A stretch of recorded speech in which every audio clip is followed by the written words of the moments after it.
माई लेखा में हरी कबहू बतियो ना सही। माई लेखा में हरी कबहू बतियो ना सही। लगे रही पैसा तले राजा जी कही।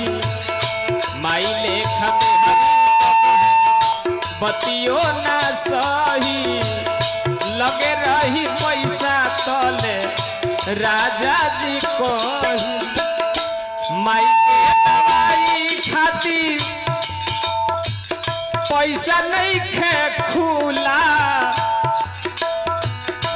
मेहरी के खाए खातिर अब रसगुल्ला। माई के दवाई खातिर पैसा नहीं खे